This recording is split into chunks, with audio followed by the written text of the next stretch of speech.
congratulations and welcome to Jacksonville. I just ran inside.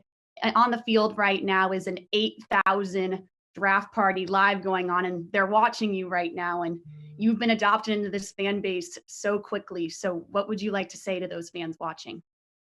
Man, first of all, how excited I am to be coming down to Jacksonville. Couldn't be more excited. I think it's a great fit. Me and my family, we're just so excited to get down there. Thank you guys for all the support already. Like, we're not even there yet, and we definitely feel the love and the support. And I'm really excited just to bring some energy to the city and do everything in my power to get us back to where we want to be. So thank you guys so much. This is going to be a really fun year, and just know that once I get there, all my focus, all my attention is to making us the best we can be. So thank you guys. Thanks, Ashland. We'll go to Mike Duraco with ESPN.com.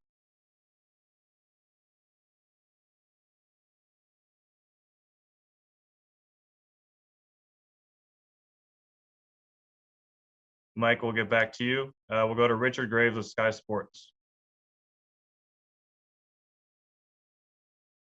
Hi, Trevor. Congratulations on being selected #1 overall. Obviously, you're going to a franchise whose fan base hasn't known an awful lot of success in recent years. So what do you say to them when you get to Jacksonville, and what's the message to everybody ahead of what you hope will be a very successful career?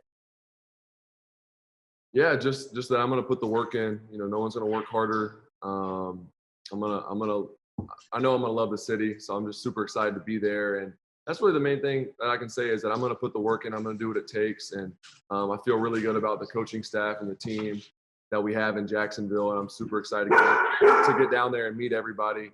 But man, I'm just pumped, and the best is yet to come. That's what we said here at Clemson, and I'm just gonna take that on to the next step, which is Jacksonville. So I'm super excited to be a Jag. Thanks, Richard. We'll go to Cole Pepper with Channel 4. Hi, Trevor. Can you just talk about how much you've been able to get from your conversations with Urban Meyer in terms of, you know, the offense, talking about how you can ramp up with that, and what your expectations are in terms of being able to lead once you do get here, being a rookie? Yeah, just my mindset. Well, first of all, Coach Meyer, got a great feel from just talking to him on the phone, and obviously I'm excited to get down there and be in person with, you know, the guys and the coaches and all that. But I think the biggest thing is that he's a winner. You've seen he's done that his whole career, so I'm really excited to be a part of that. And then number two, like you said, about just adjusting and adapting. I think that's something I do well, just because I want to earn the respect of everyone around me, the teammates, coaches. I'm not expecting for anyone to hand me anything. I want to come in there and earn the respect and the right to lead the team. So that's what I'm going to do, and just put the work in, like I said. Thank you. Thanks, Cole. We'll go to James Palmer with NFL Network. Trevor, what's the name of that dog we keep hearing? That's Andy. Sorry about that. She was good the whole time, and then when we get to audio, she wants to bark. So she's like a #1 pick too. You know, I'm curious. Your mentality when you went into Clemson was, I don't worry about anybody else at the quarterback position. I'm just going to take care of my own business and battle it out and do my best. Do you expect to start week 1? I mean, my mindset always going in is that, like I said, I'm going to earn everything that I get. So coming in, I don't have any expectations from anyone else other than myself. You know, I expect to perform well and to adjust quickly and to be ready to go. And that's just something, you know, I expect a lot out of myself. So that's where I'm at mentally. And then from there, like I said, it's just about earning. I think the biggest thing is the respect and trust of your teammates. And I mean, without that, it doesn't really matter what you expect going in. You got to earn that first. So I'm going to take it step by step. But like I said, I'm going to do everything in my power to prepare to be the best I can be and put us in the best chance to win. Thanks, Trevor. Thanks, James. We'll go to John Reed with the Florida Times-Union. How you doing, Trevor? Can you just talk about just what that moment felt like for you when you got drafted, and just what this whole draft process has been like for you? was awesome. I mean, it's almost kind of like a weight lifted off my shoulders. There's obviously been a lot of expectations coming into this draft, and just nothing's like official, and a lot of things going on. And then obviously with my shoulder and all that, I'm working to get healthy, and I feel like I'm in a great spot, and my body's feeling great. And then finally get to experience this moment that we've all been waiting for a long time with my family and friends was really special. And just like I said, I'm just so excited to be a part of Jacksonville community. Me and my wife, Marissa, we're excited to get down there and really can't wait to go to work and just plug into the community. Congrats. Thank you, man. Thank you, John. Thanks, John. We'll go to Mia O'Brien with First Coast News. Hey, Trevor, great to meet you.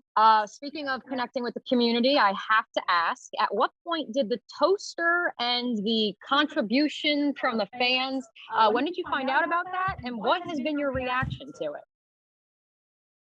Yeah, I mean, we found out probably maybe a week and a half or 2 weeks ago.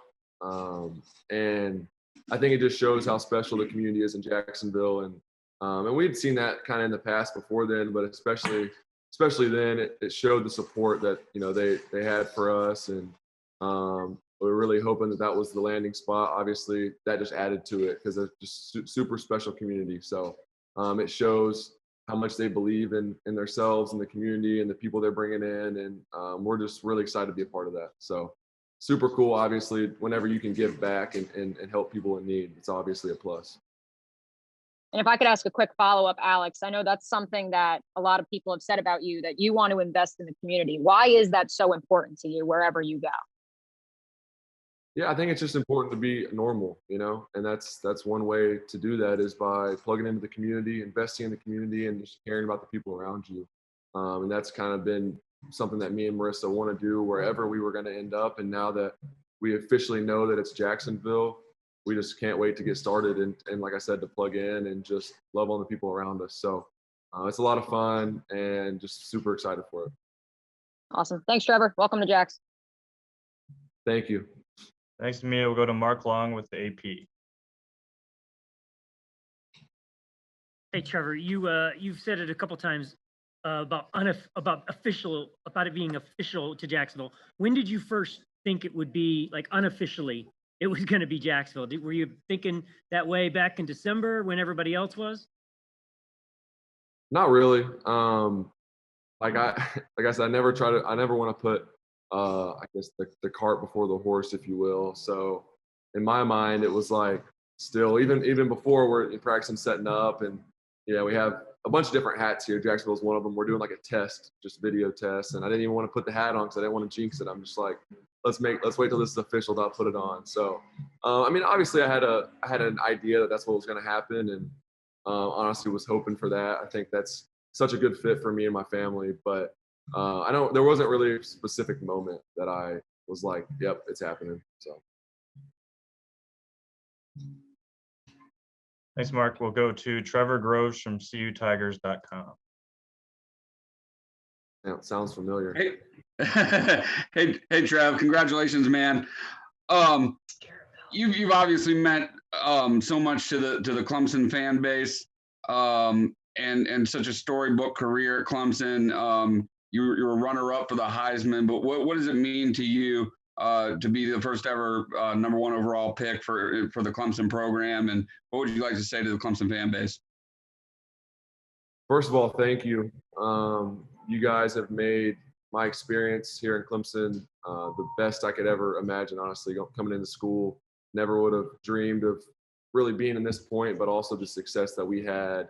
And just the support, aside from the success, just the support you guys show week in and week out, and just in everything we do. And then on top of that, just like you said, being the first number one pick from Clemson. I mean, there's been so many great players come through Clemson. That's obviously special to me, and I don't take that lightly. And it just shows, we've kind of made history ever since I've been at Clemson, and it's been awesome to be a part of that with Coach Sweeney and all my teammates, and just to continue to do that. And that's the plan moving on to Jacksonville, is just to continue to do things that haven't been done, continue to lead and do things the right way. Thanks, Trevor. We got time for two more. We're going to let Trevor go back to his party. We'll go with Jarrett Bell with USA Today.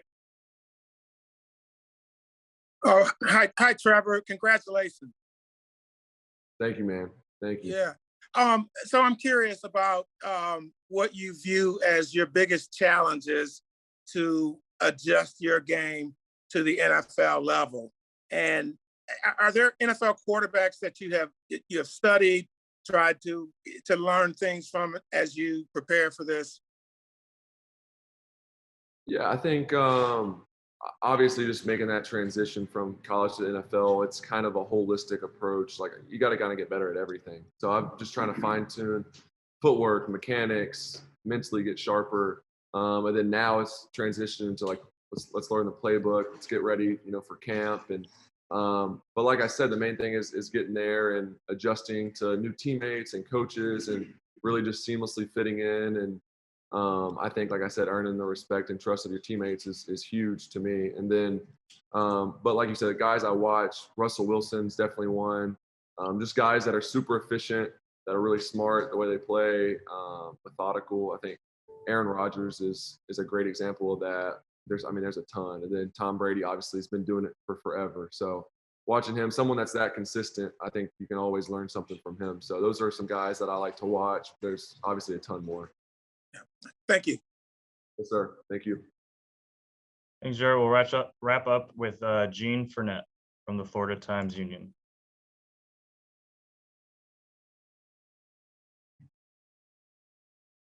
Alex, can you hear me? Yep. Go ahead, Gene. Hey, Trevor, last 7 years, you're 90-4 as a starting quarterback, going into a league where parity is a big thing. NFL likes to have their teams around 500. How much of an adjustment is that you think going to be for you, where you're going to a level where dominating people is so much more difficult? I'm bringing the same mindset. Obviously, it's different. You're not playing the same competition, and you're playing the best of the best week in and week out. But I think that mindset is still important. You still got to expect to win. You still got to prepare the same way. And I just, I don't know what the point is if you don't expect to win every week. So I'm going to bring that same mindset. Obviously, it's going to be more challenging.